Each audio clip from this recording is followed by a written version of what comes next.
그냥 대충 뭐 인터넷에서 뭐 표준 근로계약서 이런 거 다운받으셔갖고 대충 하시면 안 되고요. 그 상황에, 그 형태에 맞는 근로계약을 정확하게 체결하셔야 이런 임금체불 사건이 발생하지 않습니다. 그거 꼭 기억하셨으면 좋겠어요. 안녕하세요. 진심을 담는 노무사 전효진 노무사입니다. 오늘 영상은요. 1급제로 월급을 지급하고 계시는 사장님, 1급제로 월급을 지급받고 계시는 근로자분들에게 유익한 영상이 되고자 한번 찍어봤어요. 이 내용을 잘 모르시면 사장님들 몇천만 원 손해보실 수 있습니다. 근로자분들은요. 내가 꼭 지급받아야 되는 임금 제대로 받고 있는지 확인해 보세요. 제가 최근에 진행하고 있는 임금체불 사건이 있는데 저는 이 사건 같은 경우에는요. 사업주분도 솔직히 조금은 안타까운 면이 없잖아 있습니다. 물론 악의적인 사장님들도 계세요. 알고 계시면서 지급 안 하는 분들이죠. 근데 제가 최근에 진행하고 있는 사건은 그런 경우 같지는 않아 보여요. 단지 사장님께서 잘 모르고 계셨던 거더라고요. 자, 설명을 드리자면 채용 공고를 냈죠. 자, 1일 8시간 근무고 8시간 근무하면 15만원 일당이라고 표현을 하셨어요. 그래서 그거를 보고 근로자가 찾아가셨죠. 그러면 이 사장님은 이 근로자랑 계약을 맺고 월급을 어떻게 지급을 하셨냐면 공수에다가 이제 일한 날수죠. 공수에 곱하기 15만원을 해서 매달 말일자에 이제 지급을 해주셨던 거예요. 예를 들자면 이분이 만약에 이번 달에 20일을 일을 했다. 그러면 20 곱하기 15만원 해서 300만원을 지급을 하신 거예요. 이제 제세공과 했겠죠. 4대 보험 떼고 이렇게.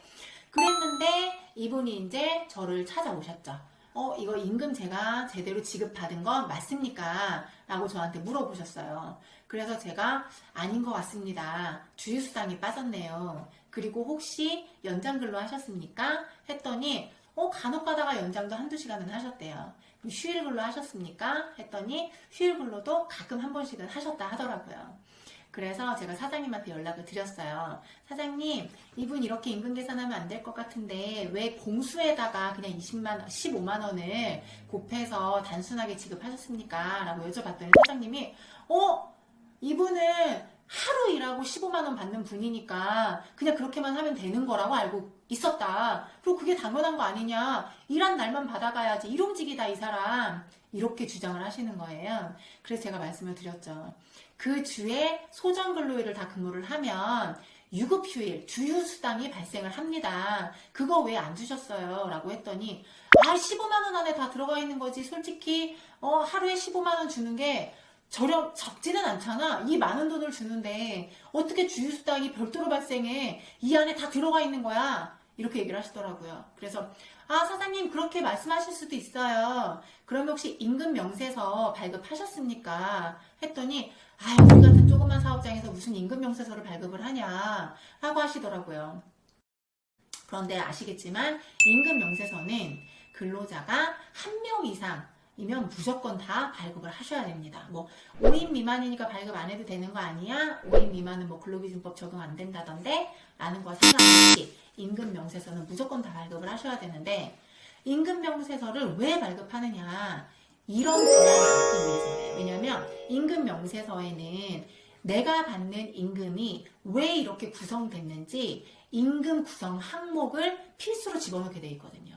그럼 이 사장님 같은 경우에 예를 들어서 주장하시는 것처럼 15만 원 안에 주휴수당도 포함이다 해서 임금 구성 항목을 쪼개서 집어넣고 임금을 정확하게 명시를 하고 임금 명세서를 발급을 하셨으면 이 분란이 아마 없으세요. 그런데 이걸 안 하시고 본인 혼자 머릿속에서만 생각을 하셨나봐요. 15만 원 안에 다 포함되어 있다. 그리고 나중에 얘기하는 걸 제가 들어보니까 이 사장님은 포괄 1급제를 생각하셨던 것 같아요. 포괄 1급제라고 하는 건 뭐냐면 15만 원 안에 주휴수당 그리고 만약 연장을 하게 되면 연장수당 등이 다 15만 원 안에 포함되어 있다는 거예요. 그러면 사장님은 머릿속에서만 생각하셨죠. 임금 명세서 발급 안 하셨기 때문에 노동청 가서 주장을 하셔도 이 주장은 받아들여지지 않습니다. 근로자의 입장에서는 어떠냐면요. 채용 공고에 분명히 하루 15만 원이라고 되어 있었다. 그러니까 당연히 주휴수당 발생해야 되고 하루 15만 원은 8시간 기준 아니냐. 그러면 연장을 하게 됐을 때 당연히 연장수당 발생해야지 라고 생각을 하시는 거죠. 그런데 보통 보세요. 근로자들 같은 경우에는 이 사장님하고 일을 하고 있는 동안에는 임금체불로 진정을 넣기가 어려워요.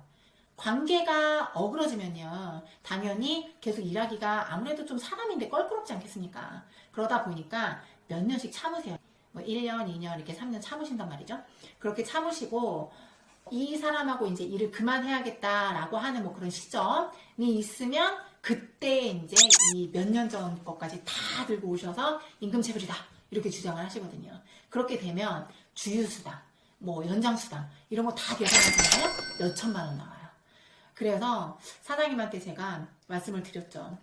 근데 이제 이 사장님이 임금명세서는 작년부터 의무화가 됐잖아요. 그러다 보니까 사장님이 임금명세서는 작년부터 의무화였으니까 그 이후 거부터 그러면 계산해라 라고 하셨는데 제가 또 여쭤봤죠. 근로계약서 쓰셨습니까? 했더니 근로계약서, 그 기본적인 근로계약서도 안 쓰셨더라고요. 그럼 근로계약서를 쓰게 되면 근로계약서에도 임금 구성 항목을 명시하게 되어 있잖아요. 그렇기 때문에 사장님은 주장할 수 있는 게 하나도 없었어요. 그래서 제가 사장님한테 말씀을 드렸죠. 사장님께서 포괄 1급제를 생각하셨던 것 같은데 포괄 1급제에 대한 계약서도 안 쓰셨고 임금 명세서도 발급을 안 했기 때문에 사장님의 주장을 받아들이기가 어렵습니다. 그래서 제가 이분이 몇 년간 근로한 거를 쭉 뽑아서 뭐 주휴수당, 연장, 뭐 휴일 근로수당 같은 거 쭉 계산을 해보니 임금 체불 내역이 한 2천 원 나오더라고요. 그래서 이 정도가 나옵니다. 사장님 어떻게 할까요? 했더니 막 길길이 날뛰시면서 너무 화가 난다. 내가 그 근로자한테 어떻게 해줬는데 그 근로자 돈 없다고 했을 때 내가 신용카드도 빌려준 적이 있다 하면서 막 인간적으로 읍소를 막 하기도 하시고 막 불같이 화를 내기도 하시고 하셨는데 그런 걸로 해결될 수 있는 문제는 아니거든요. 그래서 제가 사장님께 말씀드렸죠. 그러면 저희가 합의가 안 되면 노동청에 진정을 넣겠다. 그랬더니 마음대로 하셔라 하셨는데 결국에는 노동청에서 다시 만났죠. 만나서 뭐 사장님께서는 하실 수 있는 게 없어요. 근로감독관은 뭐 제가 말씀드렸다시피 아무 증거 자료가 없잖아요. 사장님이 입증할 수 있는. 그랬기 때문에 주장을 다 받아주셨고 체불을 확정을 지었어요. 그래서 제가 이번에 말씀드리고 싶은 건 뭐냐면 사장님들 만약에 포괄 1급제를 생각하고 계셨다고 하신다면 계약서 정확하게 쓰셔야 됩니다. 포괄 1급제고 이 일당 안에 어떤 게 포함되어 있는지 휴일 근로수당, 뭐 연장 근로수당, 그리고 주휴수당이 포함되어 있다면 그것을 정확하게 명시를 하시고 계약서를 쓰셔야 되고요. 임금 명세서 반드시 발급하셔야 됩니다. 그럼 근로자 입장에서 볼까요? 만약에 그런 게 하나도 없었어요. 그냥 일당으로 15만 원 줄게 라고만 하셨다라고 한다면 당연히 연장수당, 휴일근로수당, 그리고 주휴수당 반드시 청구하셔야 됩니다.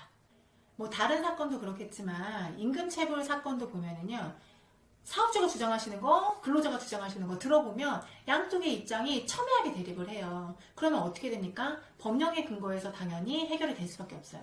그래서 저는요. 사업주분들한테 꼭 하고 싶은 말은 뭐냐면 꼭 처음에 근로자와 계약을 할 때 계약의 종류 형태가 굉장히 다양하잖아요. 그냥 대충 뭐 인터넷에서 뭐 표준근로계약서 이런 거 다운받으셔갖고 대충 하시면 안 되고요. 그 상황에 그 형태에 맞는 근로계약을 정확하게 체결하셔야 이런 임금체불 사건이 발생하지 않습니다. 그거 꼭 기억하셨으면 좋겠어요. 그리고 근로자분들은 자신이 받지 못한 임금이 있다고 한다면 꼭 그 권리를 찾으시는 게 맞고요. 다음 시간에 더 유익한 사례를 가지고 찾아뵙겠습니다. 안녕.